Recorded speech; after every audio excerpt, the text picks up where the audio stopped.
All right, it's been, I know, probably a few weeks since the last podcast. I'm not going to speak for you, Martin. I've been very busy. My God, I've never been so busy, and I'm sure you've been busy. I don't know how you could be busy lying in the sun in Hawke's Bay, but I'm sure you're doing a lot of work. Maybe over the phone, were you? Yeah, no, I'm pretty busy. Yeah, proposals. Oh, yeah. Pitching. Yeah, looking for work as usual, mate. Yeah. Do you want to put out an appeal? No. Just joking. No. I see that where you've been, though, the temperatures have been great. Yeah. No, the temperatures have been nice. I was down in Wellington recently, and the temperatures were surprisingly less great, but still really? Very nice. Oh, well, it's been beautiful in Auckland, where I am right now. In fact, on the way over to do the podcast, Martin, I looked up in the sky, heard this very, almost inaudible whisper. I looked up, and there was a LATAM 787-9 just cruising through the sky, probably on the base leg for an approach or something. It looked so serene. Beautiful scene. Big bird. Yeah, beautiful. Drifting in nice and slow. They're so controllable at very low speeds, these modern planes. However, I don't know how the passengers feel after crammed into a 787 or a long flight across the South Pacific. And over the pole. Nine abreast in the 787 ain't great. Okay, but from the ground, it looked fantastic.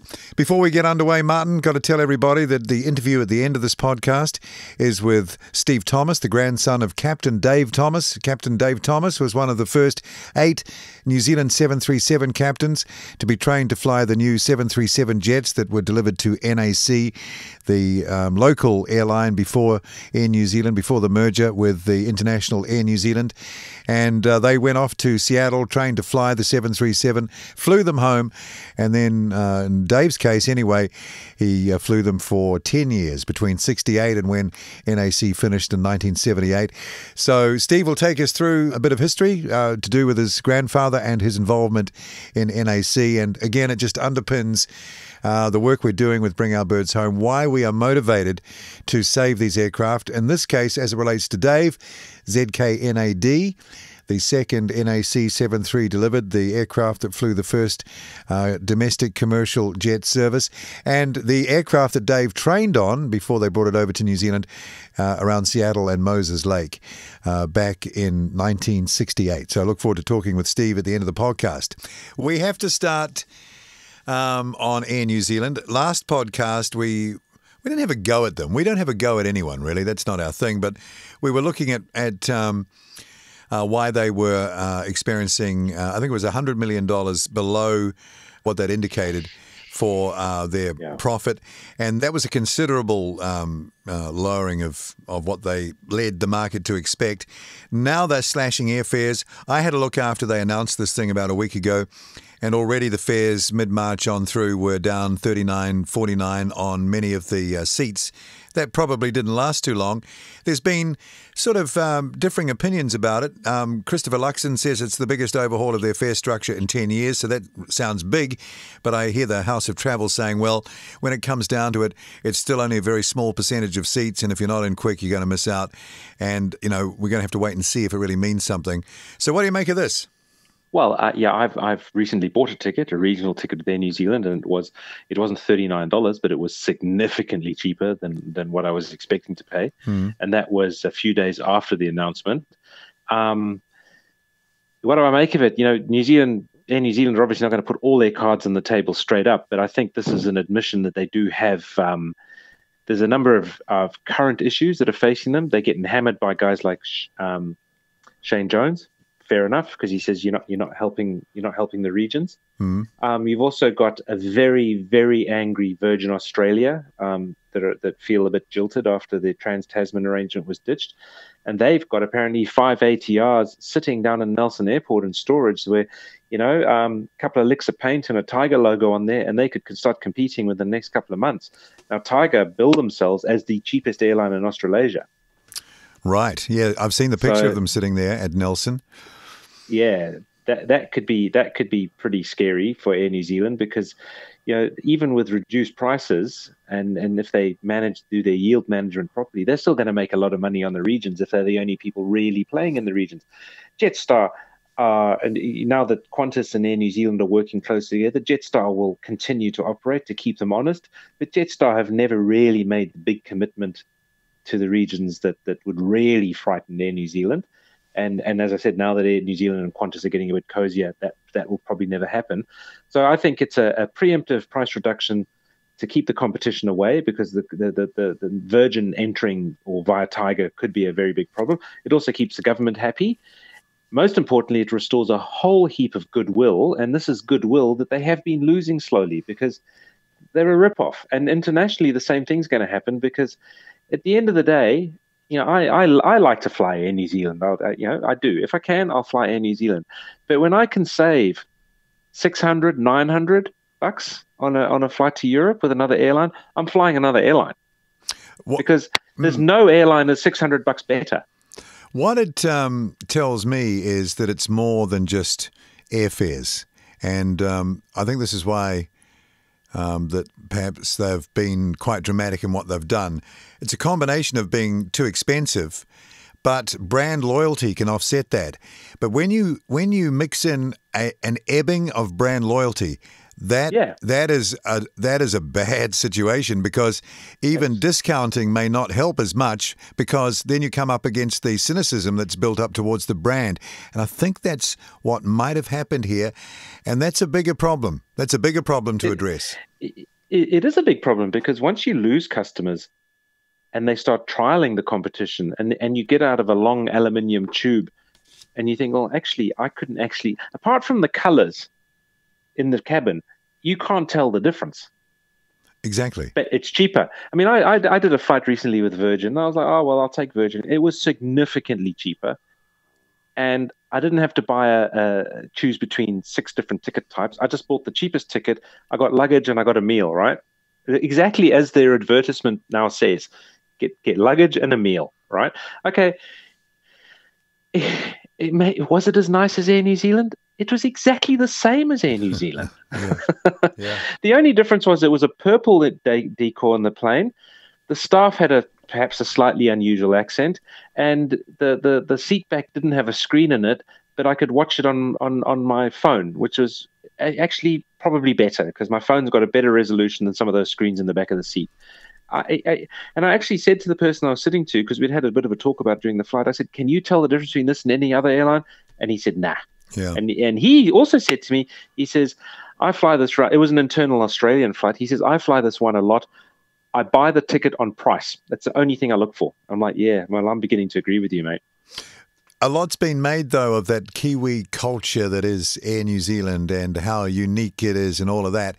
And now it's okay for the flag carrier to leverage off all of us, because that's what you're doing when you're using that as your major point of difference. If you consider yourself the national flag carrier, and they are by sort of default and legacy. But if you're behaving in ways that only look like serving you and not so much the customers, look at the reaction to those safety videos. Not good. Not good.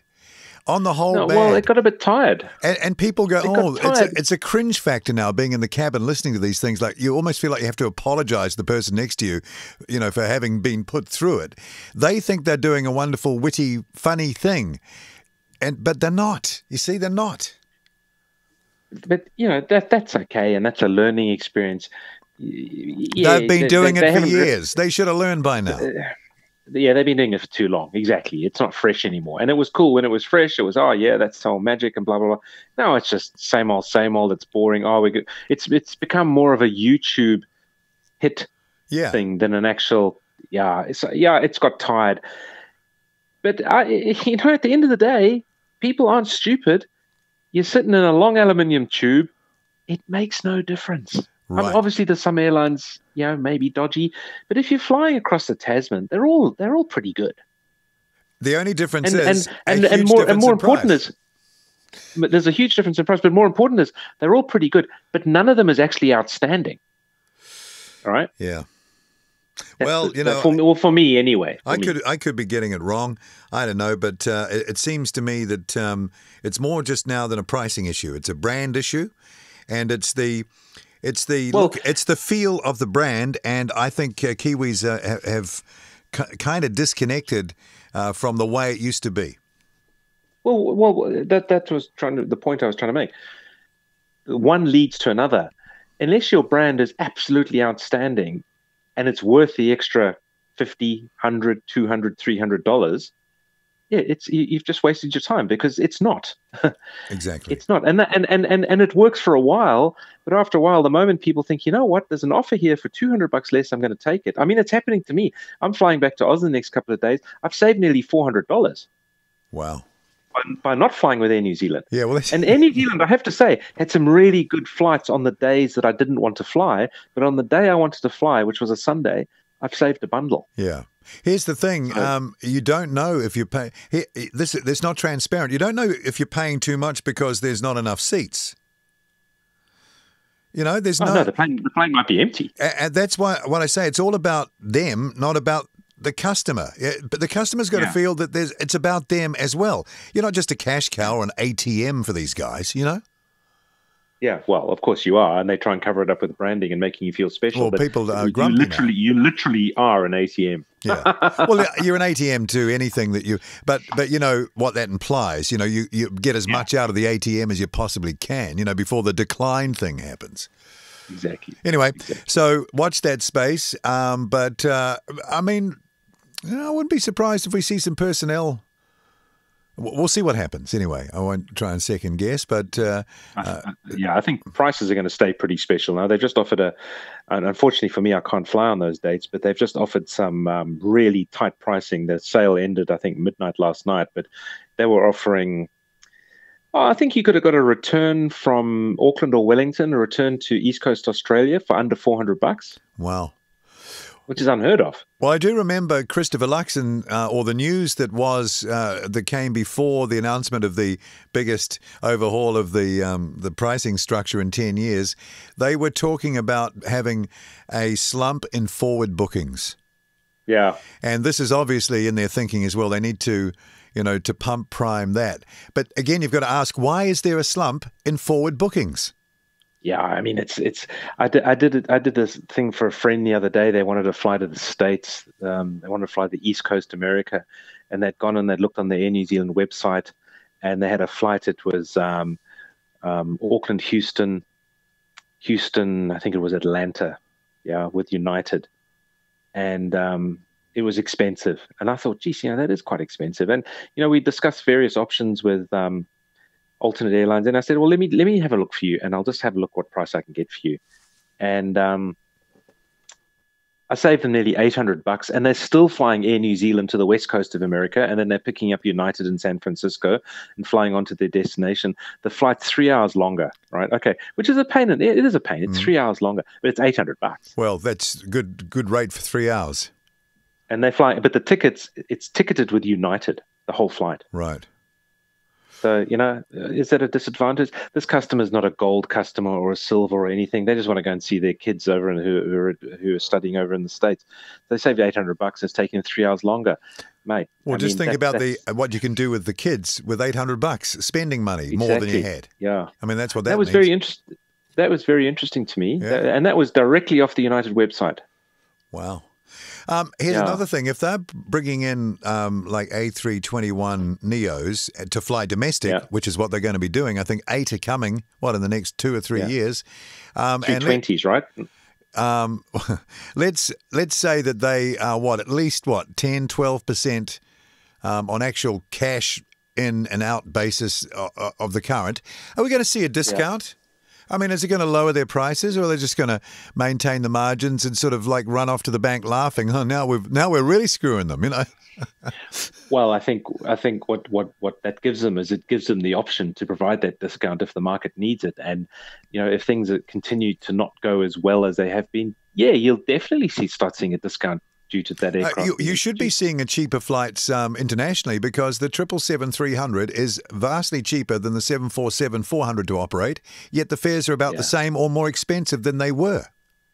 Yeah, it's got nothing to do with the real price. It's got to do with the pain threshold, doesn't it? And I think people have wised up to that. The pain threshold's been reached, which is why, you know, you can get a flight which is $800 cheaper with United, which is stunning, actually stunning. Well, people are more than ever sensitive on price. They know what a good deal is, and it's easy to access them now, like you've just explained there. Though understanding that basically you're buying exactly the same as you'd get by buying through another website, but it's 800 cheaper. It's on the same equipment, the same hardware. It's crazy. Yeah. It's crazy. It is. I was very interested. I was very surprised to see that. Very surprised, considering it was an Air New Zealand flight to San Fran. Yeah, I see. Air Now, there were, if you'd flown a bit later, you'd have gone on the United 787. But this person said, "Oh, if I can fly deal. Again on the inside, no change, about the same. Fundamentally, no change. No. So, does anyone really care? I don't think as much now. No, well, it's become like most things; they've become commoditized, haven't they? Yeah. But anyway, yeah, interesting. And I see that Air New Zealand has teamed up, I guess, through Star Alliance or something, with Air Canada, who will be operating flights direct to New Zealand, Vancouver, Auckland, Vancouver, starting service from this December, it says here. Canadian national carrier will have 4 flights a week from December 12 until March 2020. And it will go head-to-head with Star Alliance partner Air New Zealand. Air Canada Vice President John McLeod said the two airlines will work closely together. Well, how do you do that? I suppose you share resources and you code share, but I mean, they're the competition essentially. Yeah. The competition essentially, and what's happened is that Air New Zealand pricing has exposed a weakness, and therefore they'll come in and do it. Yeah, who wouldn't? The Minister of Tourism, Kelvin Davis, I'm reading from a Stuff article here just from a few days ago, says the link will deepen the connections between our countries. 71,000 Canadians visited New Zealand last year, staying on average 19 days. Air Canada flies to over 200 destinations, including, of course, Brisbane, Melbourne, Sydney. And, I mean, they've made a huge comeback, Air Canada. I think they were nearly broke about 10 or 12 years ago or 15 years ago. They were bankrupt. Yeah, well, you had Air Canada and Canadian Airlines, didn't you? And it all got quite messy. Yeah. So anyway, that's Air New Zealand, and we'll watch that space and see what happens. What do you got? What's next? Well, I read that Airbus is apparently taking pre-orders on the so-called A321XLR, which sounds interesting. So they're already in deep discussions with airlines. So that's another 4 or 5 tons on top of the current 97-ton max weight of the A321 long range. So that adds that puts it at this is unbelievable actually. So you got an A321 now with a range of up to 5,000 miles. My golly! Thank you. So that's the 757 now officially replaced. Pretty much, yeah. You're looking at easy Central Europe to East Coast USA. Incredible. And they're looking at 200 to 300 orders before committing, but the word out seems to be that they're pretty close to getting at least 300 orders. They're also offering it. One of the reasons they're offering it is but this is probably not gone against them, but they put it to market to see whether the customers are going to insist on a new wing, which we've talked about quite a lot to give it a lot more capability. But it seems, from what I'm hearing, that the customers are relatively happy with the wing as it is, and just adding a few tons and giving it the extra range. However, that's not to say that if Airbus might see a lot more potential by re-winging it, and that still might go ahead. But really interesting. It's taken an A321 and really just hit it out of the park. Now you can imagine if they then do decide to put a new wing on it, and slight capacity bump up to sort of 250, 260. First of all, that just smashes the Boeing MOM, right, middle of the market machine. Yeah. And they reckon they could still have it in the air within 24 months. Crikey. Even with a new wing, because apparently they've done all the engineering. Wow. Well, this is like everything that we've said. I mean, not to try and make us, Einsteins of the aviation world, and I guess it's been so obvious, but everything evolution of the A321 towards the A322, as we've put it, with that wing adjustment and those incremental, or that ability to stretch even more and add that weight. And of course, then beyond that, that's the new wing. So they have blocked off their corner so well. Oh, they've done it really well. Yeah. So you imagine. So they're looking 4 or 5 tons on the current A321LR, but hang on, we put a new wing on, we can add 8 to 9 tons. So now you're looking at 250, 260 people, 5,000 miles, and 2 classes. Yeah, you've smashed the 757, and you've basically made Boeing's business case very, very difficult, because if they thought they could sell 3,000 planes, now they can sell maximum sort of maybe 1,500, because half the market's just disappeared. With a plane which will be available in 2 years. They have to make something that is better than the next plane that Airbus can make after this. They have to make that now. Man, that's a tall order. That is a huge tall order. I reckon Boeing can do it, but they have to get rid of keeping short-term shareholders happy. Yeah, but as time goes by, the more difficult it is to do, because you think of how many years the lead-in is for that. And they've made a few. Boeing, I don't know whether this is short-termism or conservativeness. I don't know, but you're hearing a lot of stories about the expansion possibilities on the 787, and a lot of commentators out there saying there's just not much more they can add to the 787. They can't increase the weight that much. They can't, so they can increase the gross weight of the 787-900 a little bit, but not really much that makes a huge difference. And the 787-1000, the long one, the 10, or 787-10, sorry, as they call it, very little they can do with that, because apparently the undercarriage is maxed out, and to develop new undercarriage, you're like, oh, really? That seems a bit short-sighted. That's happened before. Yeah. They did that with the 737. Yeah, exactly. And isn't the whole market these days with planes about future-proofing the fundamental systems so you can get them going for another 20 years? I mean, look at the A330. That's ridiculous how far that plane's developed. Look at the A350. Now they're talking, now that the A380 is being apparently cancelled, that they can make an A350 1100 and 1200, which would take it up beyond the 777-9X. Wow.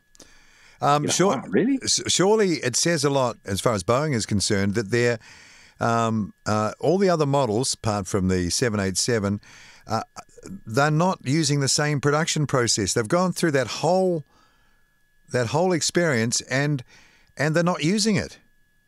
Yeah, well, that's interesting for a whole lot of reasons. I remember you may remember it. Remember the old Beechcraft Starliner? Yes. What a stunning aircraft. Stunning looking. Bird Rutan.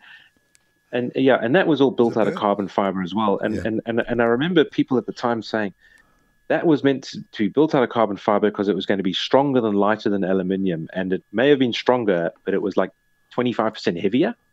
Right. And people were saying the same thing applies. The same thing will apply to the 787. They said in order to get the lightness down, it gets very, very expensive. Yeah. And that's why Boeing, they are actively considering, apparently, the Airbus method for the middle of the market, which is carbon fiber, basically a traditional airframe with carbon fiber panels stuck to it. And I think that already operates on the A350, doesn't it? That production method? That's exactly what they've done, And they reckon if they went with the A322, they wouldn't even have to do the whole fuselage, but they could reduce significant weight by paneling parts of the fuselage using carbon fiber panels. Which they know how to do. So, it's a fascinating situation. I think that middle of the market plane is... you can see that there's been a bit of an increase in the tempo of that being mentioned in media. So obviously the battle's on, right? Must be. Battle's on, yeah. But, Boeing... it'll be, whatever they do will be great. But, they're being slowly eroded. They're getting kind of boxed in. Yeah. They've left it too long, maybe. It's like that Sonic Cruiser thing. That's my point. It looked awesome. Yeah. Maybe they'll go back to the Sonic Cruiser. It's also interesting. Again, this is another Airbus thing. And I know we talk a lot about Airbus, but we should just mention that British Airways have ordered 42 737-9Xs. So good for Boeing on that. Yeah. But I've just read that, remember the old A300? FedEx operates a lot of them? Yeah.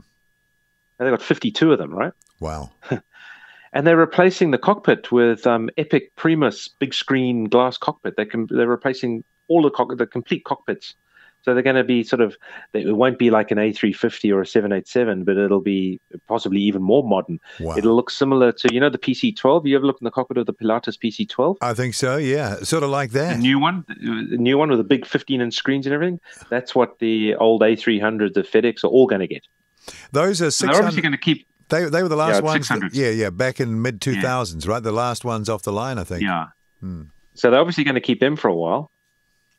So each screen, I looked at it. So there's going to be 2 screens in front of each flight crew member, and each of those screens is more than double the area of the current 2 screens. Wow! So they're going to have 4.5, 5 times as much screen real estate. Well, to keep that fleet active means they're very useful. Otherwise, they'd be losing them, wouldn't they? Yeah, I think they love them. They got huge capacity, those A300s. Yeah, but light stuff. So a lot of volumes for transporting chips. Speaking of cargo airliners, what about that Atlas 763 crash at Houston? It just nosedived into the ground. Nothing heard about. The aircraft it was in good shape. Flying for, what is it, the Prime Air airline, the Amazon delivery airline. It was located in Trinity Bay in Texas. Is that load shifting? Could be. But if you look at the profiles that have been put up, everything's fine until about the last little bit, and then a ridiculous descent rate, and boom. Yeah, then it wasn't fine. No, so that's got, I think, people. Was on a standard arrival route from the southeast. The crew checked in with Houston approach, 18,000 feet, 76 nautical miles southeast of Houston Intercontinental Airport, 12:30 local time in the afternoon. ATC advised there was light to heavy rain ahead, offered vectors around the weather. The aircraft was declared to descend to 3,000 feet. Just a few minutes later, radio and radar contact was lost when the aircraft was at 240 knots. At about 6,000 feet. And it showed that the aircraft had descended and impacted after a deep descent in a steep nose-down attitude and, into what looks like a sort of very shallow sort of inlet area. Yeah. Yeah. 5 feet, they reckon, 3 feet of water and 5 feet of mud. Right. And the people are saying very difficult to recover anything out of that. What could do that? On a 767's had a great safety record. Only 2 767s have been lost through mechanical problems in the entire history of the aircraft being operated since 1982. Yeah. Wow. Interesting, eh? Wow, yeah. Yeah, anyway, okay, so... cool, guys. Yeah. A few other incidents looking at the Aviation Herald site here. That has happened. A 76 of Air Canada went off the runway at Halifax, vacating the runway. A runway excursion upon vacating the runway. In other words, they're off into the grass. Yeah. And a few other cracked windshields, pilot incapacitated, a few flat bits dropping off. When you look at the Aviation Herald, which, by the way, guys, is avherald.com, it's actually amazing how many incidents there are. Oh, I mean, there's totally, daily incidents, daily. Well, today, Tuesday, the 5th of March, 9 incidents from an A380 rejected takeoff at Miami due to brakes, all the way to Qantas 73 Adelaide cabin pressure problems, and a whole lot in between. In one day. Yeah. It's really interesting. Yeah. But that's an unusual. That's an unusual occurrence for that 767. Anyway, hey, back to Napier, I see, and we're skipping all over the place, but that's what we like to do. You've now got a local airline, Air Napier. Do you know about Air Napier? I've heard about Air Napier, yeah. I don't know anything about it, but I have heard about it, yeah. Well, you haven't heard about it because they've been doing what's called a soft launch, where you don't hear about it. Anyway, they're going to be running passenger flights between Gisborne and Napier, and they're going to be flying 6 flights a week between the two cities. I don't know how little airlines in New Zealand end up doing. Probably, I don't know how well they'll do. But there you go. People are still willing to give it a go. Yeah, it's They do charter flights and scenic flights as well. So maybe they're just going to see how they go. They're operating. It's not a. I don't know what it is. It's not a big plane. It's right. I think it's. Well, Piper not Navajo. A Baron. Yeah, no. Well, it's a four-engine, a twin engine. Sorry, not a four-engine. It's a twin. I think it's like a Baron or something. Oh, right. Okay. Yeah. Yeah. I remember back in the day in the 80s, Air Central used to be based at Napier. They started off with a couple of those, 8-seater Cessna 40 somethings. I can't remember the exact model. I flew on one of them once, single pilot IFR sort of deal. But then they got those Mitsubishis, those high-speed turbo props. Oh, yeah, they're very cool, those things. And they were based there for a long time at Napier. And I think also there was an airline that operated out of Napier that had the Dornier high-wing planes, the ones you see the Indians flying around in, Oh, really? Yeah. Yeah. Yeah. So it looks like the one they're going to that Air Napier is going to be using. It's a Seneca. Oh, right, Piper Seneca. Piper Seneca. Yeah. Hey, aren't you, like me, hopefully, enjoying seeing these retro liveries that BA is bringing out for their 100th anniversary? Aren't they amazing? Awesome. Isn't that BA livery really cool? Very cool. Very cool. Yeah. Black, white, red, and grey. Wow. In fact, you wonder why they don't go back. Well, to it. It's so cool. Better. So cool. Yeah. And that BOAC, like I said in the last podcast, I was hoping for polished metal down below, but they haven't done that predictably. Nah. So that means it was driven by the marketing department. But, of course it was. All said and done, that looks pretty cool as well, I got to say. And I guess they've got, the British Airways livery of the 80s with the big flag on the tail yet to come. Landor livery. Well, no, the one before that. They had after they merged BEA and BOAC and became British Airways, they had the big Union Jack tail, which occupied the whole tail, blue underneath with British Airways and the Speedbird on there, and that was that was on for ages. Wow. Then the Landor one came with to serve to fly. Is that the one? Landor had the crest on the tail. It didn't have the flag. It had like a simplified flag. Yeah. That should look pretty good, but I think that BEA, that is the best I've seen. I just love the combination of colours, black, red, white, and grey. It's fantastic. Yeah. It does look awesome, actually, yeah. Yeah, very elegant. And, of course, look at all the publicity it's getting them. And you have to ask yourself, and I've asked this, bring it back home again, and many of the people we've talked to and who are enthusiastic about aviation in this country, why doesn't Air New Zealand do a few retro liveries? Do you think if you want to connect with the public and make them feel good and get your mojo back, how about thinking about something like that? People really love that sort of stuff. I've just been we did absolutely, and Air New Zealand had some cracking liveries. I've just been looking at the British Airways liveries from 1974 to 2015 on the interwebs, and I didn't realise that remember the blue tail with a Speedbird on it? Yep. Okay, that was called British Airways Negus, Negus. That's the name of that livery. British Airways Negus, and that was from 74 to 81. Then from 1980 to 1984, they had British Negus, which had it was a white top with a blue bottom half of the airframe, British Airways written in the front of the plane, and a sort of red tail tip with a highly stylized quarter of a Union Jack. Yeah, that's the one I was talking about. Yeah. Then it went silver Negus, which was marginally different. It had British instead of British Airways written on it, and that only lasted for a year. Then you had Landor came in. Yep. Right? And then you had the one that was for some reason, really unpopular, but I always thought was pretty cool. It was called Utopia, World Tails. Oh, I thought that was very cool. Very cool. Yeah, but apparently it was very unpopular. Well, I tell you why, because it wasn't patriotic. People lost the connection with, and fair enough. It's as basic as that, I think, but very artistically fantastic. Yeah, fantastic. Yeah. Then they went with the Union flag, Chatham Royal. I love the names they give their paint frames.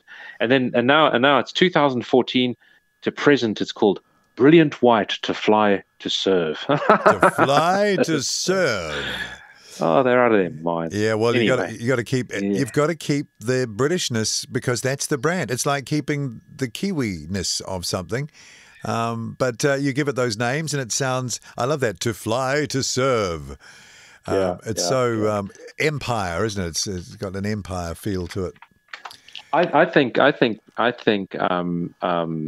British Airways is very, very good because what they do is they make the premium class people feel better by treating the economy class just like they're a bunch of peasants. Right? In the back and shut up with you. It's the class system at work, mate. They can't. It is. It really is. They can't leave it alone.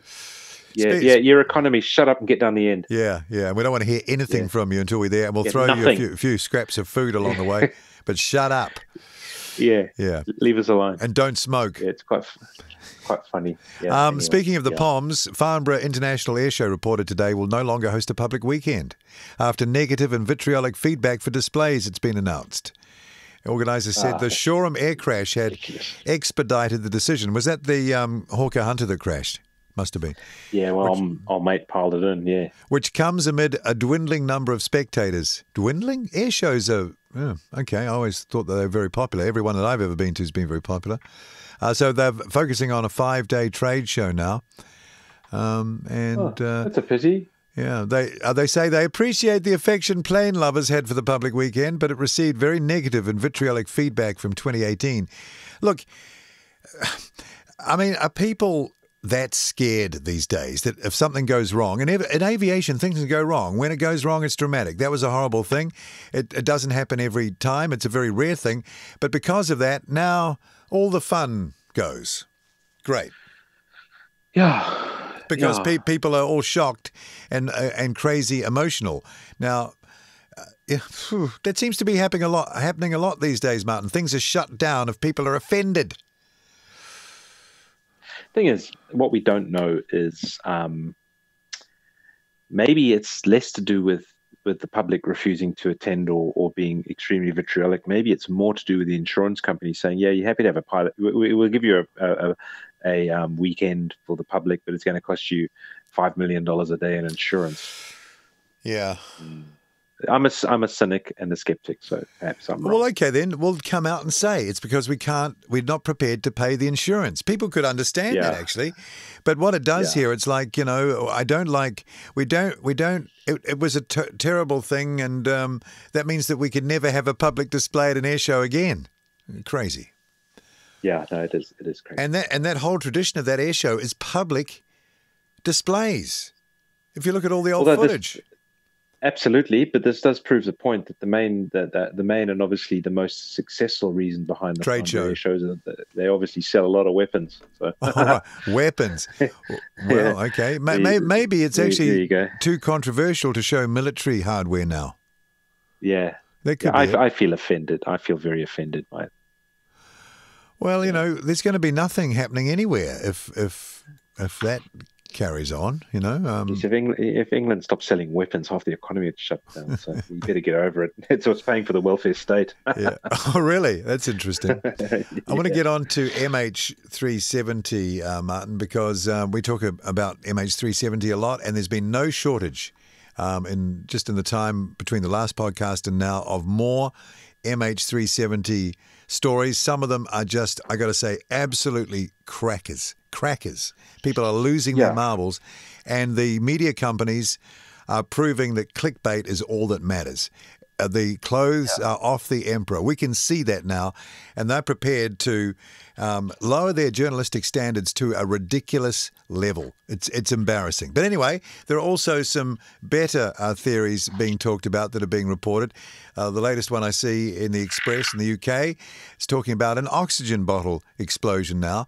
And I think we were talking about that 2 days after it happened, because we were doing the podcast back then, because of things that had happened before that point towards that being a possible fault. And a more likely scenario than the captain had some film star or actor or singer out there in the middle of the Indian Ocean that he was going to parachute to. I mean, that guy was on some sort of drugs who came up with that. I just don't understand that. But I'm a bit upset you said that, Paul, because that's the theory I reckon is the best one.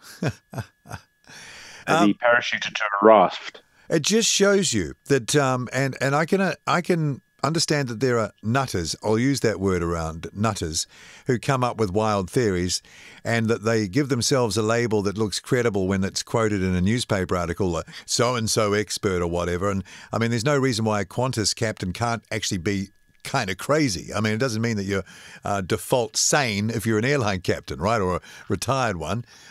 So, you know, the credibility when you're coming up with such a wild theory, and that was the one about jumping out of the plane and seeing the lover. I mean, that tells me that you're in a fantasy world, or you are cynically taking advantage of the media's willingness to print anything on this, to take the clicks and to take the advertising and throw under the bus everybody who was on that plane. How dare they? Yep. Man, it makes me mad. Yeah, no, you're right. But yeah, that's what they're doing. Yeah, it's clickbait. Yeah.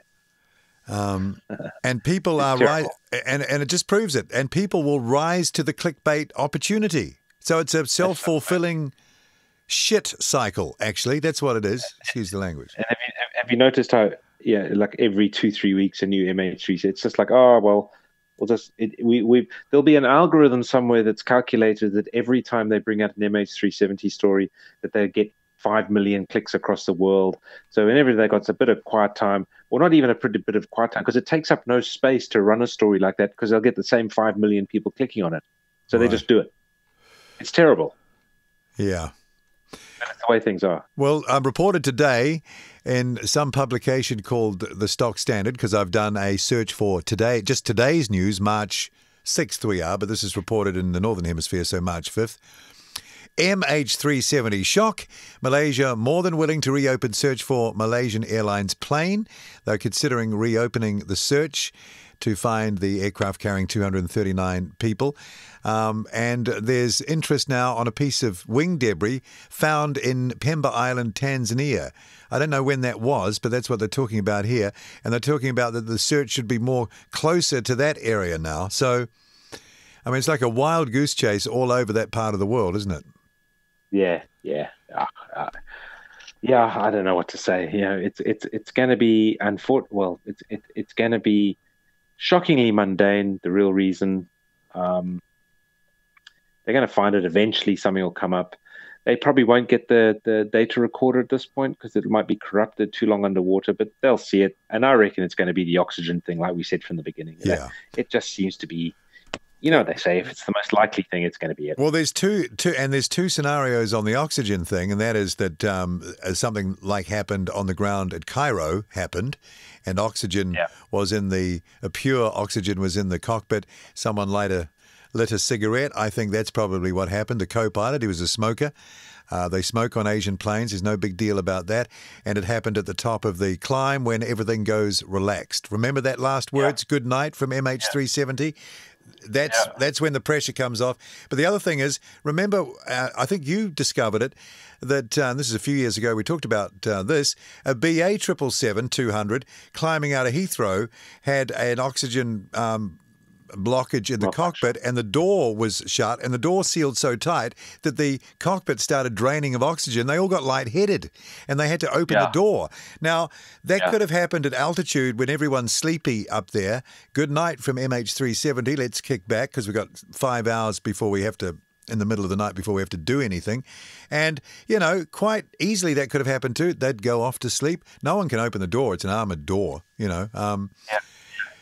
Those are, I think, the two most likely scenarios. Though there's a lot of talk from the conspiracy theorists that the autopilot is controllable, but I don't know about that.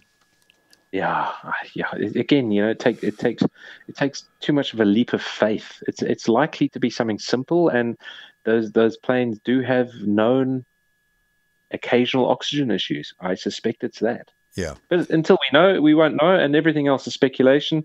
And the newspapers or the media companies rely on the fact that we love a bit of speculation, so they'll run some BS story every 3 or 4 weeks, and 5 million people will click on it, or however many the algorithm determines is the audience. Algorithm, that is so depressing to hear you say that. Yeah. And of course, fancy demonizing the poor captain.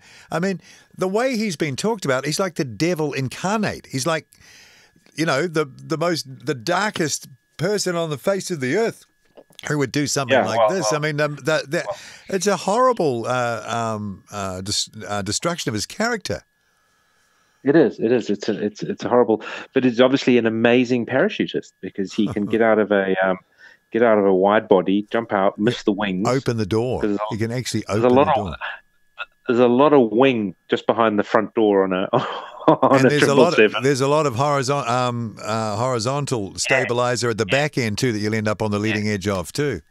So he had to dodge 70, 80 feet of wing. Then he had to dodge 30, 40 feet of horizontal stabilizer. And how fast are you going? So no, he's pretty good.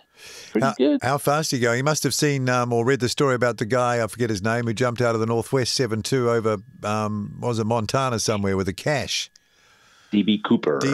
He's been reading that. But anyway, I don't know if anyone in the news business is listening to this podcast, but come on.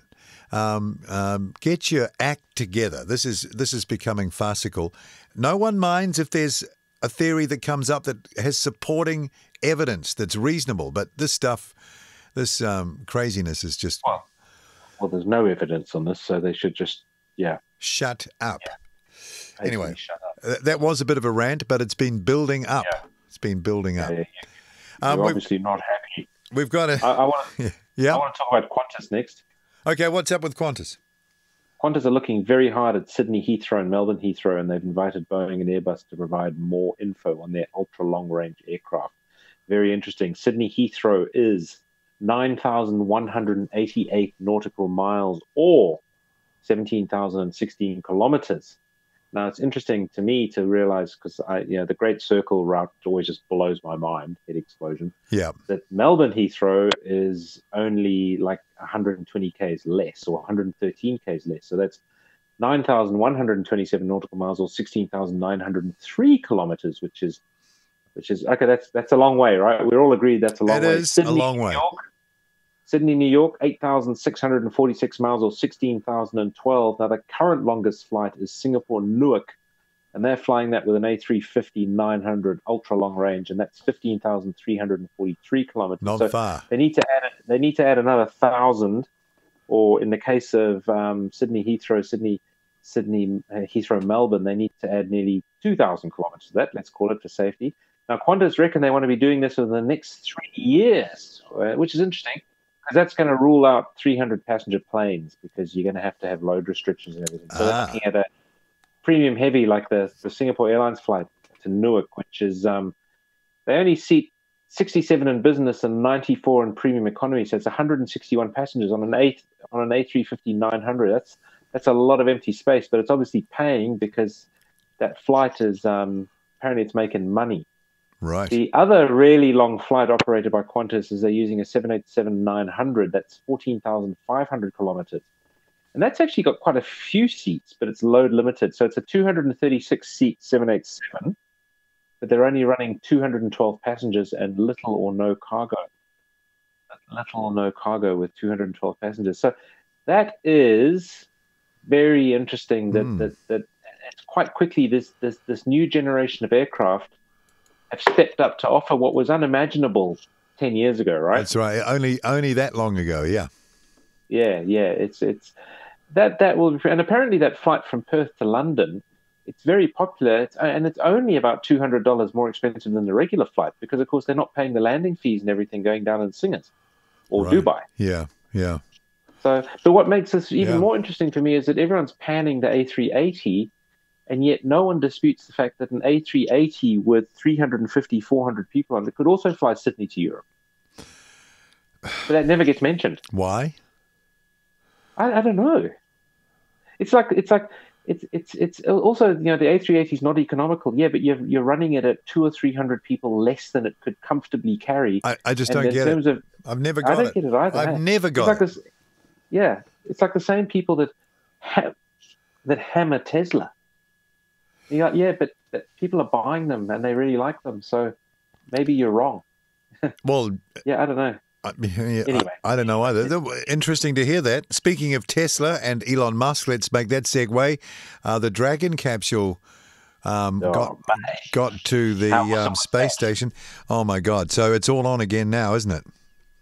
See, I've got an app on my phone that tells me I've got it set that it tells me within an hour of every SpaceX launch, and I watch them. I just watch them because that sight of the boosters coming back to land. Oh yeah, incredible! Blows my mind. You see the reactions of the crowd. Some of them are nearly in tears. You can hear them like, "Oh my God!" You know. Did you watch the Falcon Heavy takeoff when those two boosters came back and landed next to each other? That was incredible. That was it's just unbelievable. That was awesome. I see. Elon Musk said he thought it was worth, what did he say, the last 17 years of stress and struggle, or something is how he put it. Yeah, no, that is just mind blowing, and it's becoming so routine, and so that not this recent launch, the one that went up about 2 weeks prior, where they launched the Israeli moon probe and the Indonesian internet satellite, it came down and it came down a bit hard and crumpled one of the it's got like a crash protection aluminium honeycomb thing that's designed to absorb the load. So the thing hit the barge out in the middle of nowhere. 500 k's away. So it takes off, goes up to an altitude of 115 kilometers, gets up to a speed of God knows what, and then lands 10 minutes later 500 kilometers away. Incredible. On an area about the size of a tennis court, right? Yeah. In a pitching anyway.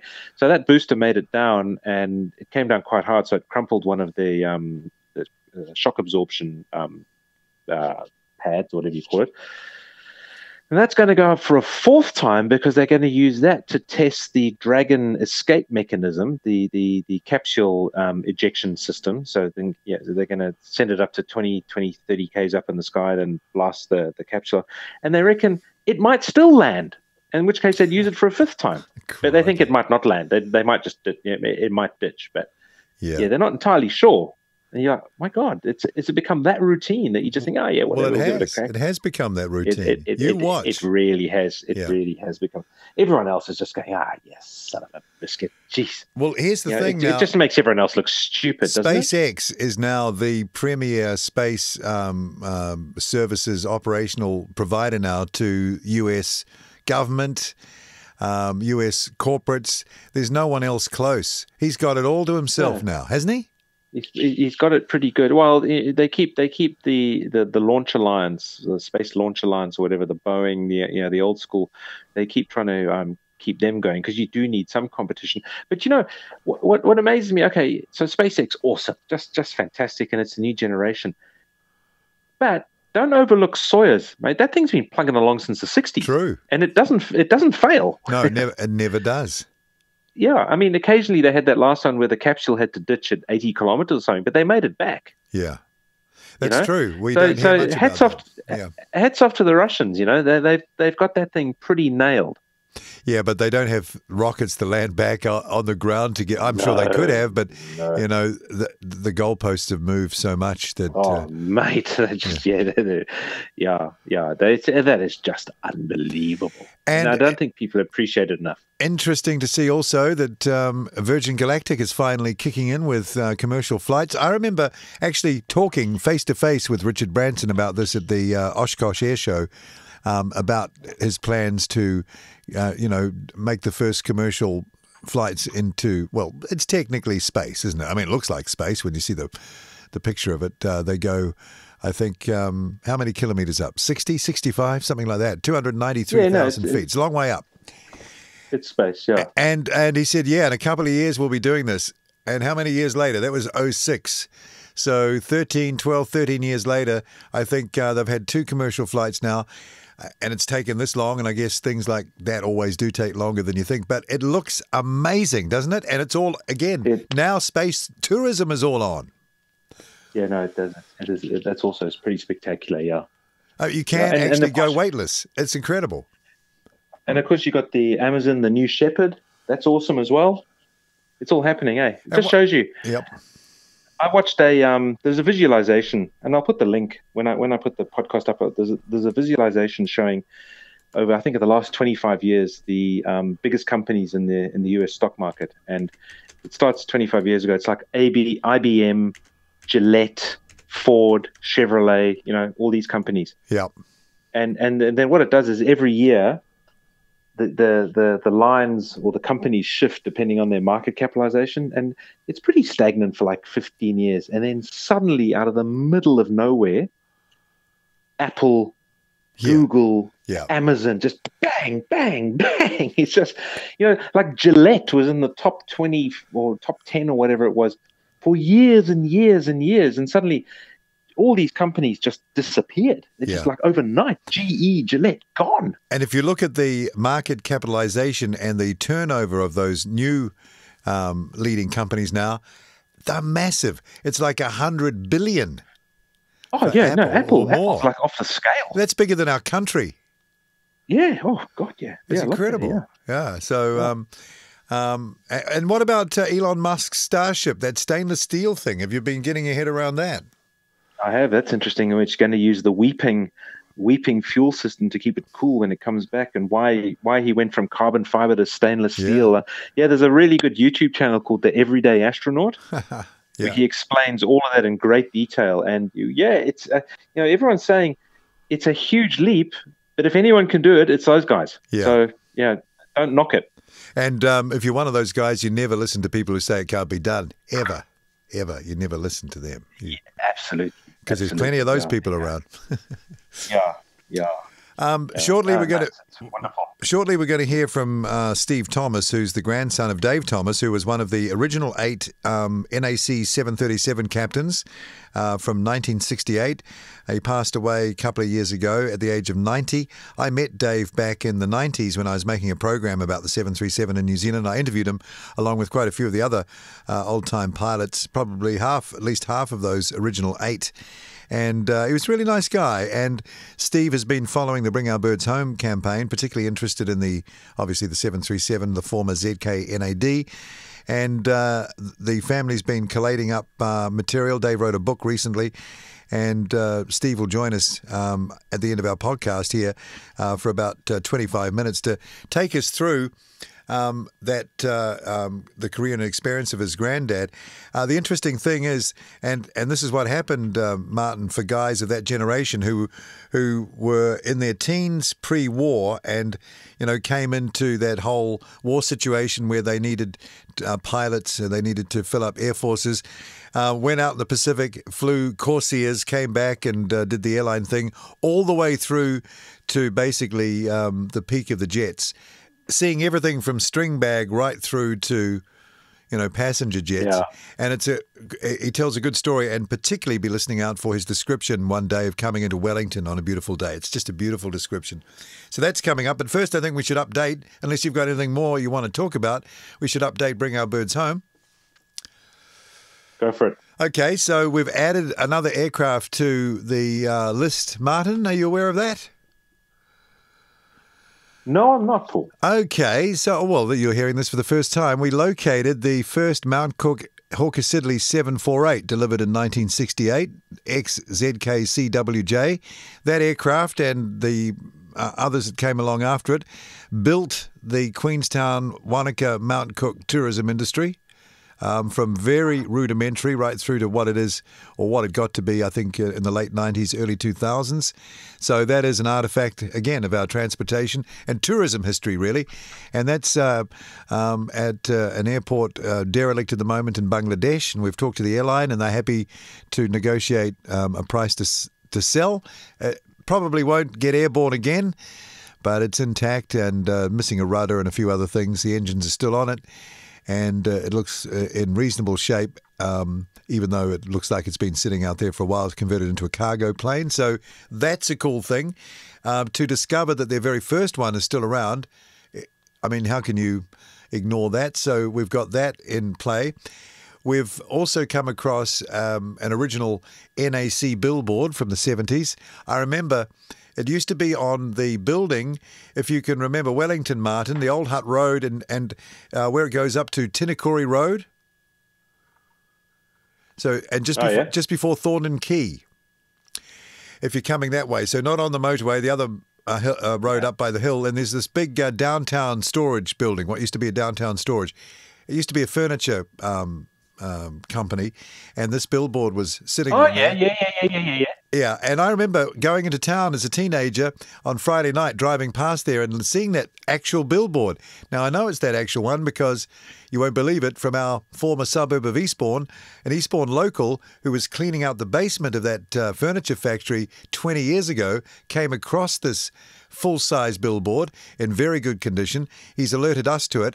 Now we're looking at bringing this billboard back as an electronic billboard for major advertising for the fundraising effort that we're going to have to do for ZK-NZC, NAD, and now CWJ. Of course, we've got a swap arrangement potentially with the DC-10. And we've also got a very brilliant person in advertising coming in on the team, someone who's run a very big advertising agency before, very experienced in marketing, whose father used to be he was one of the original 737 captains. So he's got skin in the game.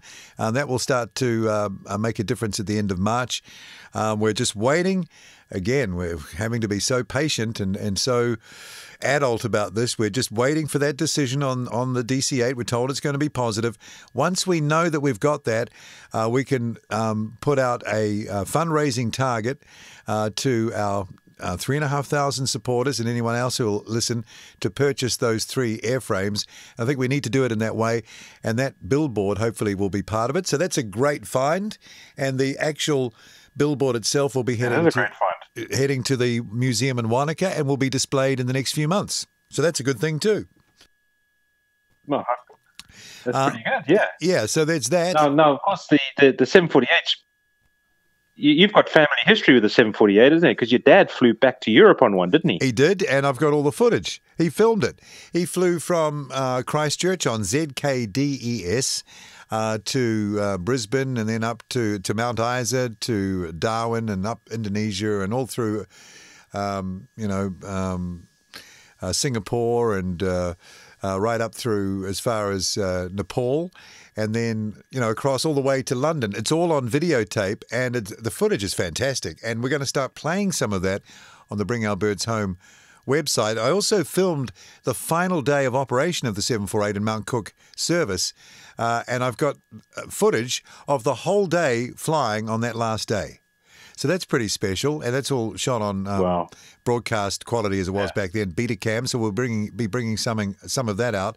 So we're getting ready to make the big play, and we're just having to wait for things to just the timing to work for us. But things are good. We're in good heart. People are supporting us. We've never had more interest or support or comments or views of videos on the various platforms we're on. So it's all going well. Everybody who has ownership of the airframes currently knows exactly our position. We've got great relationships with them. So I think it won't be too long. I keep saying this, but, I believe this. It won't be too long before we can really get out there and make the decisive move to satisfy the expectations and the hopes, really, of the supporter base out there. And when you hear this interview or this chat with Steve talking about his grandfather, you understand why it's important to preserve these memories. So, so it's in a good situation. And I'm looking out on our Give a Little page for that donation from you, Martin. I'm sure it's going to come. Absolutely. I think I was the second person to donate. Oh, were you? Oh, okay. Well, I must look back on because it logs everything. You see, it logs everything. We can tell. But I think I was the second one. Yeah, so we're going to also look at some innovative fundraising. Some people have offered ways of how they could be involved in fundraising. We got 500 flyers out around the Wings Over Wide Upper Air Show before it was called off, and the local environs. Thanks to Nick for helping us out on that. So that was a good use of those flyers that we got printed. We've still got about another 1,000 left to put out there. They had all the donation details, bank account numbers, who to make checks to, where to go to donate on them. So, we're doing everything we can to get all this over the line, knowing that we don't have too much of a shot at it again if we don't get it right this time. Yeah, so I'd leave it at that. Really, that's the update. I know. I hear you. I know what you're saying. Anyway, so so we'll try and get another podcast together a bit quicker. Maybe not so much of a gap, but sometimes it really does depend on what everybody's doing. Now you're heading back to Australia, I think. So the next podcast you'll be beaming back in from Brisbane. Is that the idea? Yeah, back in Aussie. Yeah. Brisbane? Yeah, Brizzy? that'll be me. Yeah. It'll be Brizzy. Yeah. All right. Well, good to talk again. And I feel like I've had a great opportunity to rant away on this podcast. That's what happens when you don't do them regularly enough. You've done well, Paul. Yeah, thank you, man. Yeah, you've done well. Used to it by now. Okay, probably a week or a week and a half away, we'll do another one. Oh, our next podcast guest will be Captain Canada. It's all locked in for that. So he's a busy guy. He's a busy guy. But for YouTubers out there, if you're like the rest of us, or like us, Paul and I, we consume most of our moving pictures via YouTube these days. Captain Canada is definitely worth a watch. Yeah, I'm looking forward to quite a thing he's got going there. Looking forward to catching up with Captain Canada, the best-known virtual airline captain in the world, I'd say. Yep, that's it. Okay, that's to come. In the meantime, it's goodbye from me, and it's... Goodbye from me. See you later. Steve Thomas joins the New Zealand Aviation Podcast. Welcome, Steve. Nice to have you with us. It's great to be here, Paul. Been looking forward to it. And I got to say, I've met your grandfather many years ago now, and he was a delightful person to meet and so interesting to interview. And I'm going to find that interview again. It's somewhere in the film library and bring it back and post it up all those years ago. And you must be like a proud grandson of a man who must have seen incredible change in the flying business. Yeah. Right? Through his life. That's exactly right, Paul. I mean, the thing I think about when I think of Dave, apart from him being a wonderful grandfather, very kind, generous person, is that he was a true pioneer of New Zealand aviation. He was there very much from the first days, the beginning days, when planes were very simple and mechanical things and very new things, very rare things in New Zealand before the Second World War. He grew up in Wellington and used to bike around Rongotai Airfield and think, wouldn't it be great to be able to be a pilot of one of these things and to go off and have adventures? And that's exactly what he did throughout all of his life. He flew during the Second World War and then became one of those very rare breed of people that got to pilot commercial airliners in the late 1940s and the early 1950s, when New Zealand's air domestic system was just getting established. Post-war, with Union Airways for a little while, and then the growth of the National Airways Corporation, or NAC, and then seeing the transition right through from those early piston-engined aircraft like the Lodestar, the Electra, and the DC-3, right up to the Boeing 737 jets, which were another technological marvel for their time. It's quite a stretch. Sadly, quite an arc, isn't it? I was just going to say, sadly, I mean, one reason you're talking to me rather than him is that Dave sadly passed away in September 2016 at the right old age of about 90. So wow. He lived a very full life and got to see, I guess, the fruits of his work years afterwards through retirement and still keeping an eye on what was going on in the New Zealand aviation scene. Like so many pilots of that era, the war loomed large, and I guess that would have, had a lot to do with the way they got on and the way they got on in their normal working lives when they returned to civilian service flying around the country. In this case, for the airline, there would have been a great camaraderie. So, what did he do in the war? And what sort of action was he in? What did he fly?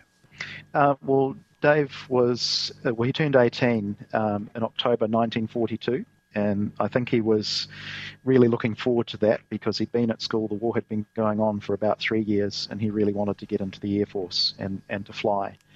And so he joined up as soon as he could. As soon as he turned 18, he left school, and he was sent to Harewood in 1943 and did his training there on the Tiger Moth.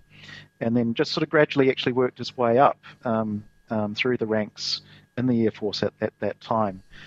He had his first flight in May 1943, and he used to tell the story about his first flight. First time he went solo around the airfield, he just sang "I'm Dreaming of a White Christmas" at the top of his lungs. He was so excited about his first solo that's what he wanted to do. But rather than going off and joining the fighting in Europe or the Pacific straight away, the Air Force actually made him an instructor. And so he spent several months actually instructing other pilots, only a few months really after he had got his own wings, which I actually think is quite remarkable. Yeah. Probably because of the demands on people's time and resources. It's just something you probably had to do. They must have recognised him as a bit of a natural, maybe. Well, actually, I was looking back at his logbook last year, and I actually noted at the end of his what must have been his basic flying training, they actually said that he had average ability, and I think that was an encouragement to him to become much better than average. Right. And that's something that he worked at through the rest of his flying career, and so. He would have been a good instructor, and he kept working towards his goal of being the best pilot that he could be. And so that after the instruction period was up and it was time for him to go and learn how to be a fighter pilot and a fighter bomber pilot, he kept developing his talents there. So he did training on P-40 Kitty Hawks at that stage, I think because they probably weren't so much on the front line by that stage of the war. He did his fighter training there, including learning how to do things like deflection shooting. And I've read his memoirs, and he talks a bit about how you had to reach certain score level to be competent. Wait on. I got to ask, what is deflection shooting? Is No, it's okay. But is it as it sounds, or is it what is it exactly? Well, I'm talking about how you line up the fighter to shoot down something like a bomber. And I think in his book he talked about it basically like you're flying a gun, and you had to make sure that you got the gun lined up so that you could hit the aircraft from a particular angle as you were flying towards it, because both aircraft are moving, obviously, so you've got to know where to shoot so that you increase the chances of you actually hitting the airplane with your machine gun or your cannon. And doing that in a Harvard was actually really tricky because it only had one gun and a gun camera in the other wing. So it was one of the airplanes they trained on to do that. It was quite a feat. And if you were getting scores of, 17%, 25%, 30-something%, you're actually doing reasonably well. That's what he meant by that. I often think about all that ammo that never hit. I mean, it's a silly thought, but never hit anything, because you hear figures like that, like with bombing raids, that only a relatively small percentage actually ever hit the target, yet they dropped masses of stuff. You can imagine how many rounds just flew into the air and dropped to the ground. I have the same thoughts about flak. And flak. Bombers flying over Germany, all the flak and all the metal and shrapnel and stuff in the air, explosive. It's a lot of gunpowder and resource going up there. So Dave then went up to the Pacific around 1944. He did 2 tours, to answer your question about what action he was involved in. His first tour was up to Guadalcanal and Emerau with 23 Squadron, which I think was a newly formed squadron at the time. And their job was basically to go up and be a nuisance to the Japanese that had been sort of stranded and almost, if not completely, cut off from the main Japanese forces as the Americans were advancing through the islands. And so that's where he began his relationship with the Vought Corsair, which I think was probably ranks as one of his favourite aircraft. Yeah, he described it as a super Harvard. Yeah. Just because it was so beautiful, so big, so strong, and could do basically anything that he asked of it. A lot of the work he did up there by the end of the war was fighter bombing, and that's actually where he encountered some flak. He had a couple of missions going to straf Japanese emplacements that involved some quite low flying, and some Japanese gunners that were also aiming rather low and fast as well at his Corsair. In fact, he actually told an interesting story about this, that one day on one of these missions he was zooming back towards base at top speed, not very high above the water, and he saw what he thought to be flying fish, and he thought this was quite interesting. But those flying fish just kept appearing in front of the nose of his Corsair, and then he gradually realised, I don't think these are flying fish. I think they're shells, and they're just landing right in front of my airplane because the Japanese firing those shells haven't quite got their targeting right. Going back to what we were talking about before. Yeah. They'd aimed just a little bit too far in front of where they anticipated the airplane to be. So he considered that day quite a lucky escape. Fortunately for us and my family, it didn't get too much more dangerous than that for Dave in the Pacific, because we were here to tell the tale. You wouldn't be telling the tale. On the Corsair. No. Sorry, but I was going to say on the Corsair, I have read and also talked to a few old timers a while back about who flew them as well. They could take a lot of punishment. They could get really heavily shot up and still fly.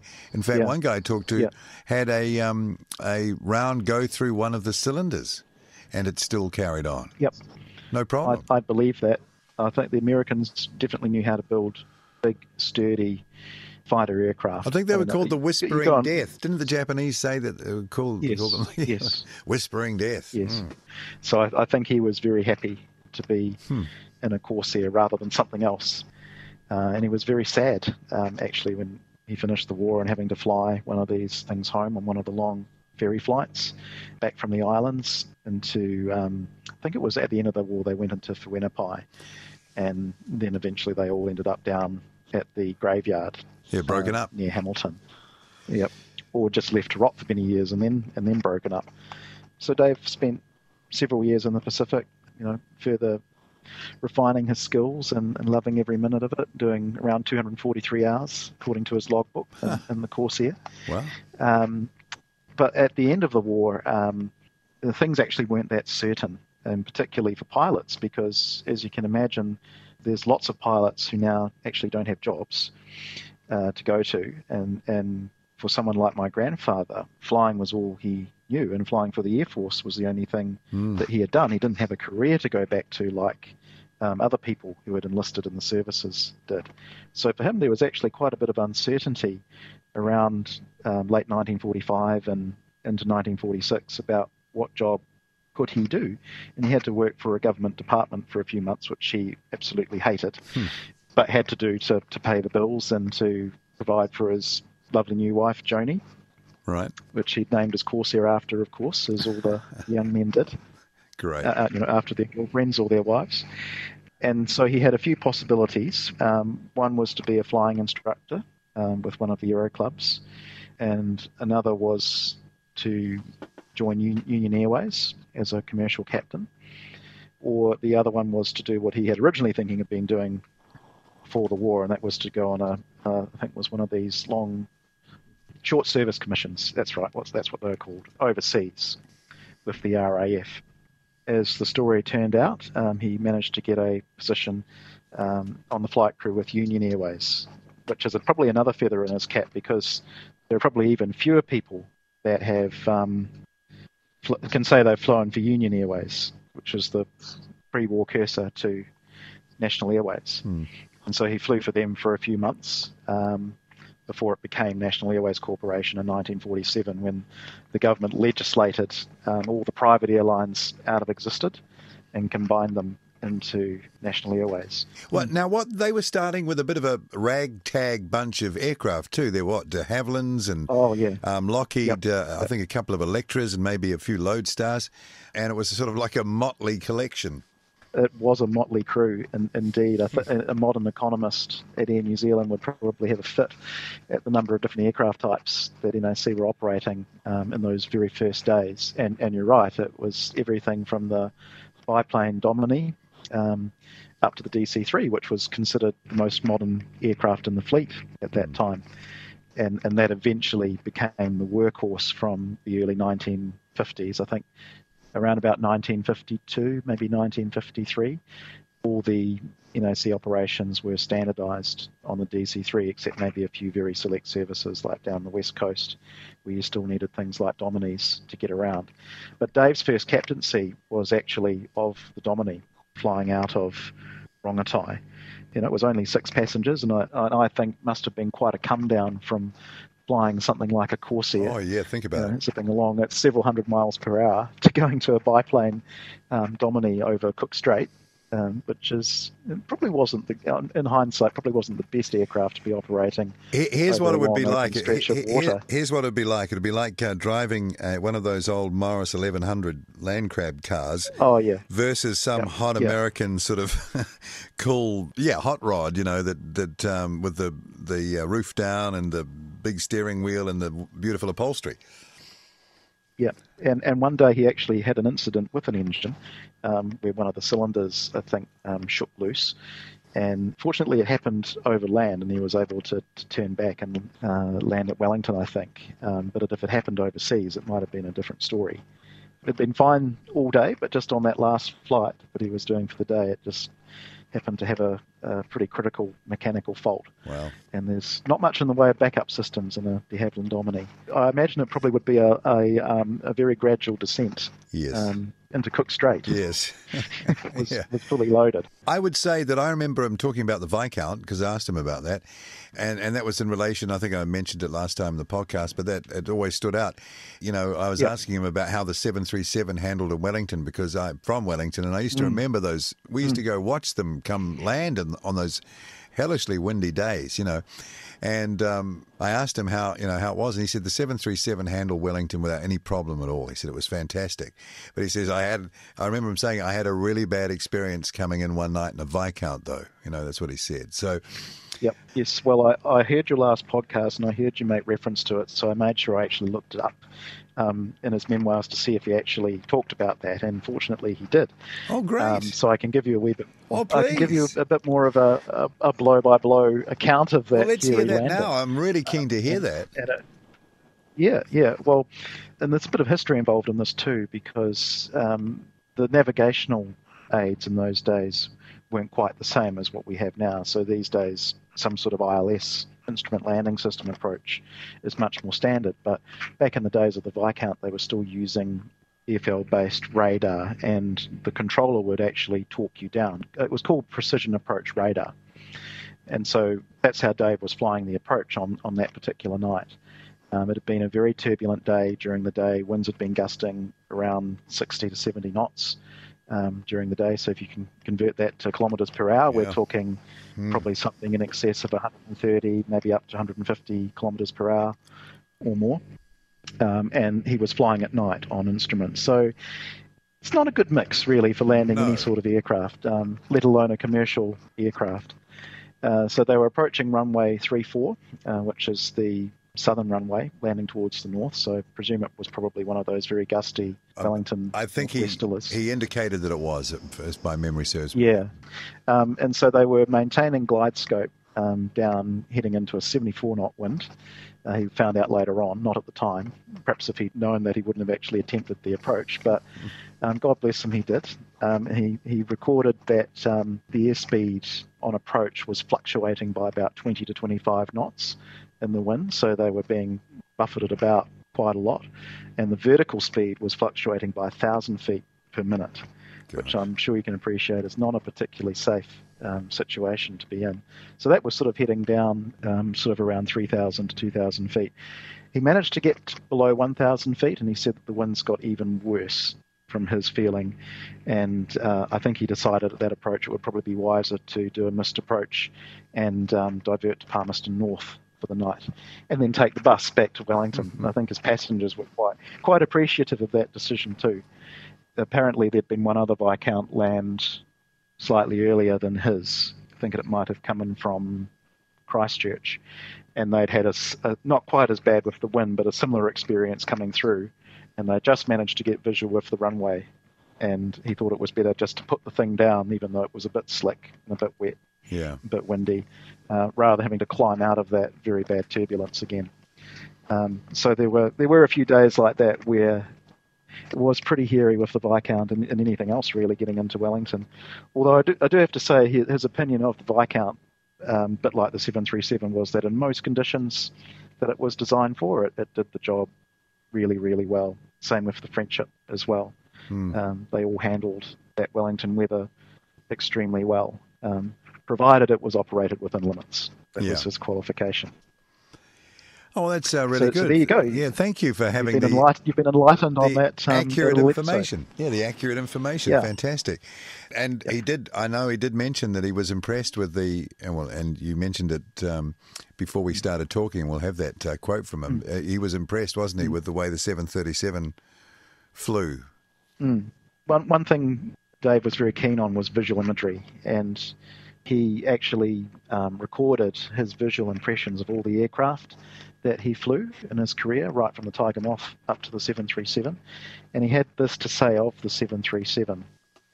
And he says, "The picture I see when I think of the 737 is of a beautifully comfortable, streamlined, all-metal, fast and strong silver jet aircraft. That image is quickly followed by that of the view from the pilot's seat when I first taxied out to the end of the runway at Boeing in Seattle for my first takeoff. The 737 was smooth and responsive to anything that was asked of it. I really enjoyed every second spent in the 737.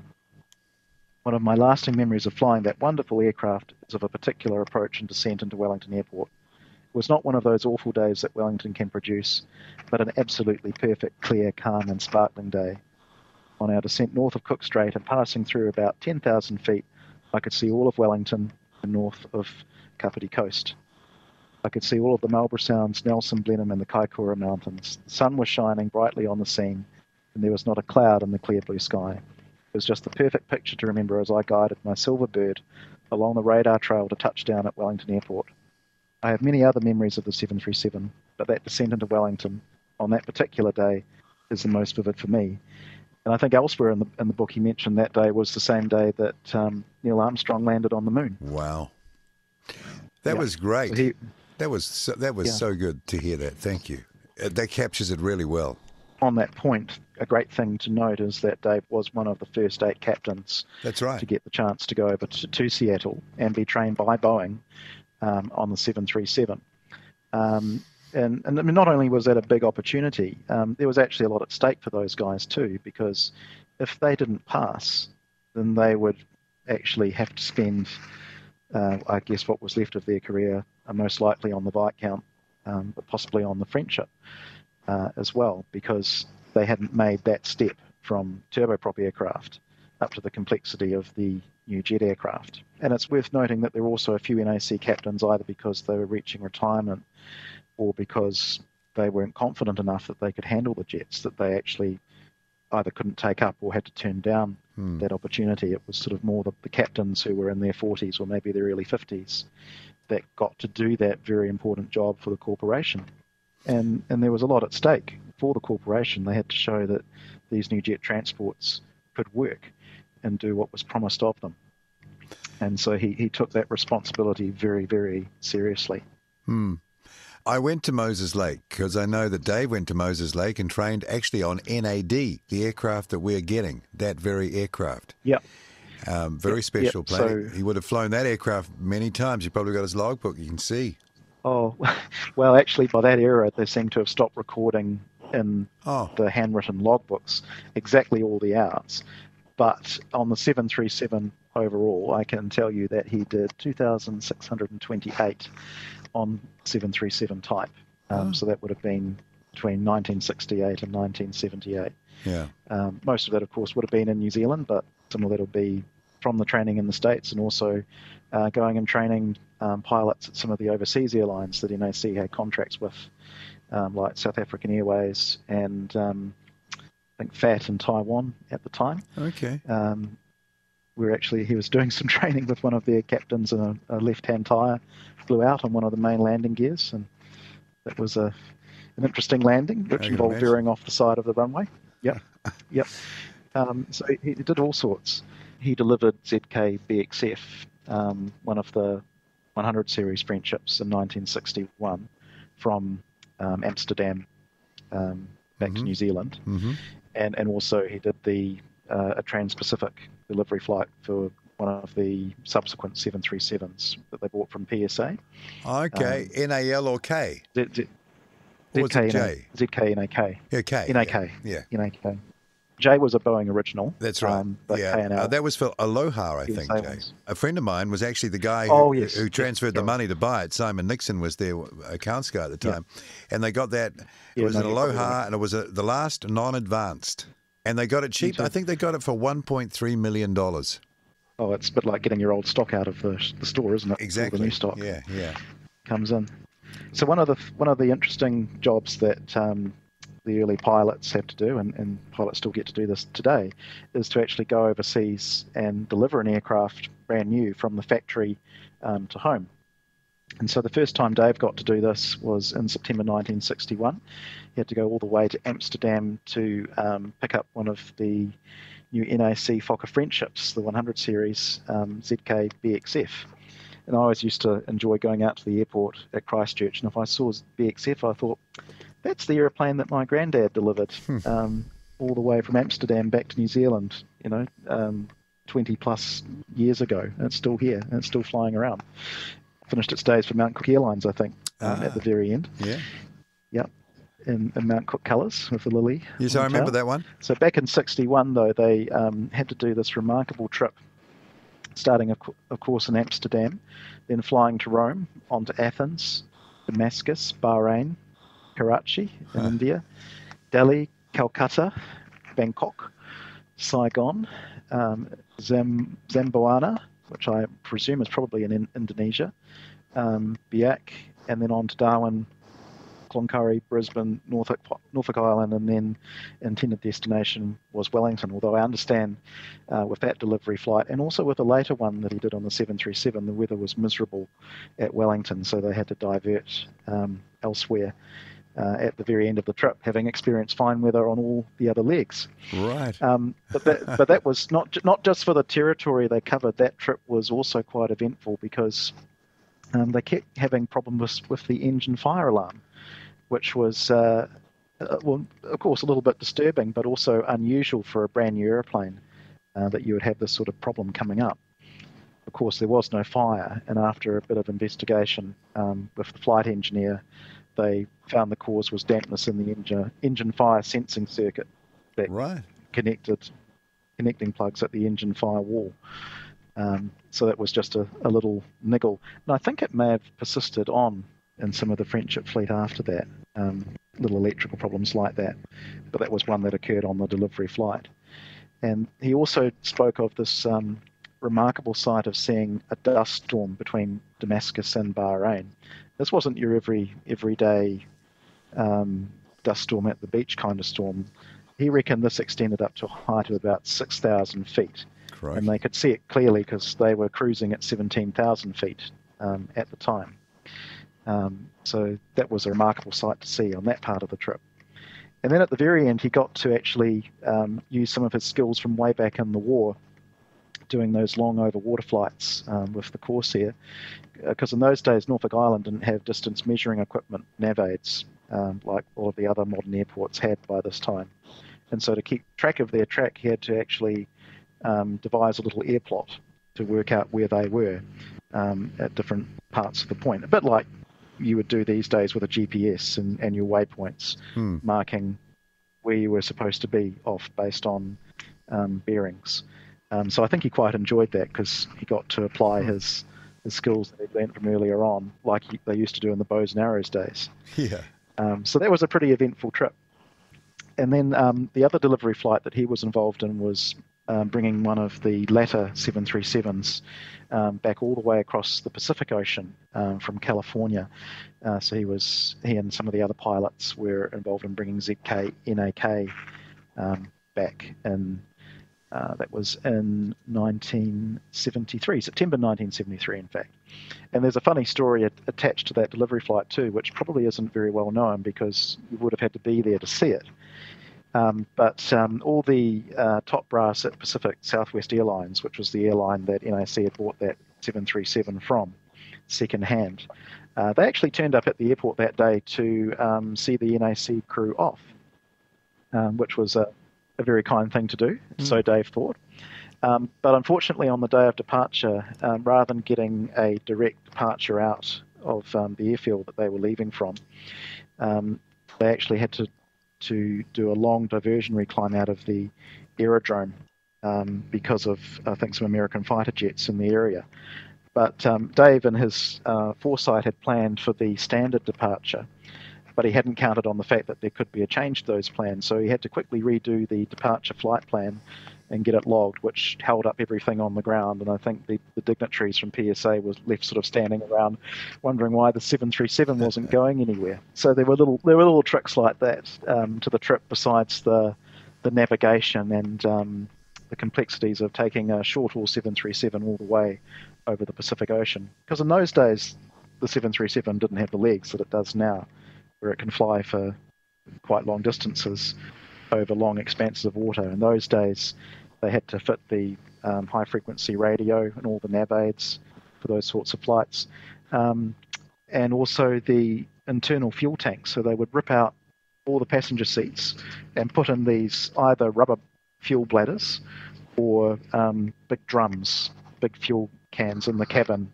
to feed into the airplane's fuel system. So that was a big exercise, and Dave had to plan quite hard for that trip ahead of time to make sure it was executed well. And with the winds that you can get over the Pacific too, that can have a big impact on how long your sector actually is. One leg he'd planned to Honolulu, I think from Honolulu to Nandi, it turned out to be about 7 hours rather than 6 hours. So they were very. That's a long way in that aircraft. To get right. Long way. Yeah, I know. And he actually reflected on that afterwards and thought, I'm actually quite glad I do short haul flying, because I'm not sure I'd enjoy doing these long over water flights day in, day out. At least in the aircraft of the day. It might be a different story these days with the modern aircraft, and where the aircraft can pretty much fly itself from one point to another as long as the autopilot's programmed correctly. But to do a lot of the calculations and the work around fuel and waypoints manually, and to get it done correctly was quite a lot of work. Wow, it would have been an adventure doing one of those flights. I think they went out of San Diego for PSA, wasn't it? I think they were based there. That sounds about right, yeah, because they were based on the Lindbergh West Field. Coast in California. Lindbergh Field, I think, is the name of the airfield. Yep. Well, that's quite... I should have checked that. Oh, no, it's okay. It's fine. Yeah. I've seen a few photos of those aircraft, waiting for NAC to take them. I think they flew them back still in the colours of PSA. Yeah, so there were pictures in Dave's logbook of NAK and PSA colours, and the distinctive thing about their livery at the time was that it had this black stripe under the nose. You know what I'm talking about? Yeah, the smile. Where it looked like the smile, yeah. I think their slogan might have been something like we're the friendly airline, or PSA, fly the friendly airline, or the friendly skies, something to that effect. And it just sort of added to the effect, because I always used to think the 737s with the black nose, it looked a bit like they had a real nose, like a human nose. Well, I think the front. It gave them a bit of character. If you look at some of those photos of those, I don't know which aircraft it is, either of those two. Someone's put a little kiwi on it too. They painted a little kiwi on the. If you look at on the PSA one. Yeah, right on the nose, or just under the cockpit windows, a little kiwi. Okay. Yeah. So I don't know who would have done that. I hadn't noticed that before. Yeah, if you look hard, I think you'll find it somewhere. It depends on which aircraft, though. I can't remember which exact one of the two it was. Yeah. Maybe it was the PSA guys, because they seem to have gone some trouble to at least give NAK a good send-off. So perhaps that was part of the ceremony. I would say that was it. Now, the handover. Was Warren Schrader, because I talked to Warren Schrader, he delivered one of those. I don't know if it was NAK or L, but was that with Dave, or was that the other plane? I wonder. I have a feeling he was with Pete Buck on that one. Yeah. Yes, here we go. Yeah, I've got it there. The crew for the trip home was Peter Buck, myself, Jim Walker, and a navigator from Air New Zealand. So there you go. But he quit or stopped just as the merger was about to happen, because that was 1978. Yeah, so again, I guess history and circumstances intervened to a degree in his career, because back in those days, pilots actually retired from flying a lot younger than what we're used to today. The age was 55. To keep flying for a little bit longer, they've actually worked quite hard with NAC management before the merger took place to become what I believe is the first simulator captain. His last role was as a chief check and training captain And so he had a bit of clout, I guess, within the company to arrange this so that he could continue to fly on past that age of 55, but on the ground, just by supervising the training of other 737 captains exclusively in the simulator. But in order to do that, he had to stop flying the actual aircraft earlier so that NAC could guarantee he would be in that position at the time the merger took effect in April 1978. Right. So that was actually a really hard decision for him, because he had to give up flying probably a little bit earlier than he really wanted to, but it then secured several more years of what in effect was flying just like flying in the aeroplane, but being based on the ground. So for the time, it was actually quite an innovative thing to do. Yeah. And the simulator and it was a nice way for him to end his career. Simulator was based in Christchurch back then, wasn't it? Yeah, so at that time, the 737 and the Friendship simulators were based in Christchurch, and they stayed in Christchurch until 1983 when they moved to Auckland. And it was at that point that Dave formally retired from Air New Zealand at that point, because he was basically at retirement age by that time. To keep doing what he was doing would have meant moving to Auckland. I think he just saw that as the right time to bow out when that change happened. Of course, the Christchurch operation is a hangover from the NAC days where that was the base for the 737 crews. In a funny roundabout way, I actually owe my own existence to that, because if the Thomas family hadn't moved from Wellington to Christchurch when the 737 operation became based at Christchurch, my father wouldn't have met my mother. So that's my own little special link in the way to the 737 for me, which is also why I'm very, very interested in making sure ZK-NAD gets back to New Zealand, because it's an artifact that has special significance for me because of the links to my family, not just what it represents to New Zealand air transport, as well. So I've been gunning for you ever since I heard of the campaign. Thank you. A couple of years ago. Yeah, well, we're doing whatever I can to support it. We've got a lot of support now, a lot of people behind the thing. It's taken a while to get to that level, but it was always going to, because you have to have support. But we're in a better position than we were, put it that way, and getting better all the time. I mean, when I say than we were, it was vulnerable. Anything could have happened. But at least it's that's been put on hold. So thank you for your support, and it's great to hear. It's great to hear Dave's story, but it's also good to hear how it fits in. Those were really pioneering days. That change that NAC made to those aircraft, that changed the nation. It did, didn't it? It made the country really small for a start. Yeah, exactly. It shrunk big time travel times.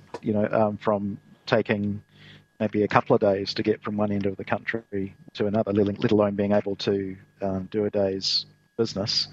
Basically being able to get between Auckland and Christchurch, Auckland and Dunedin, back and forth pretty much within a day, and that's nothing to be sneezed at. And Dave's contribution was to help get all those people from one place to another safely. I think that was the thing he prided himself on most, was that he was a safe pilot. Steve, thank you for sharing all that with us. It's fascinating. It's like, walk down memory lane. Time capsule. I was going to say, walk down memory lane's a bit lame. It's way more than that. Yeah, time capsule. That's a great way of putting it. And it was great to hear that. I'm sure our listeners will really enjoy those stories and walking through history like that. And thank you for supporting Bring Our Birds Home. And we really do want to get that aircraft back. I think we're going to have a good shot at it. And it's going to be it's for everyone, but it'll certainly be in the memory of people like Dave and all those guys and everybody involved in making that airline work during that era, which was, for Dave, most of it was the whole stretch, really, wasn't it? It was, all the way through NAC's history. He flew for the airline, took pride in the airline, and like many people who work for it, it was not just a company, it was a family. Sure was. That they were committed to working for, even working in the early days on their days off, make the thing work on occasion. Can't see that happening today, but that's what happened. Just going to say, hey, I'm looking forward to the day when NAD is back and it's fully restored down in Wanaka. And, it'd be great to be there on the day that it's opened as an attraction. Wouldn't for it the be public. amazing? Yeah. just to remember and honour those days, and again the contribution that Dave and his colleagues made to New Zealand aviation and building our country. Indeed. And thank you, Steve Thomas, grandson of Dave Thomas, Captain Dave Thomas, one of the first 8 NAC 737 captains from 1968. And I say again, it's in memory of Dave and all the other people that work with Dave to make that airline work and to make those 737s what they were, changing this nation, shrinking this country, and of course, the only remaining original ZK-NAD, one of the Bring Our Birds Home airframes, sitting in North Carolina and hopefully not too far away on display to the public in some form or fully restored. We'll have to wait and see at the Transport and Toy Museum in Wanaka.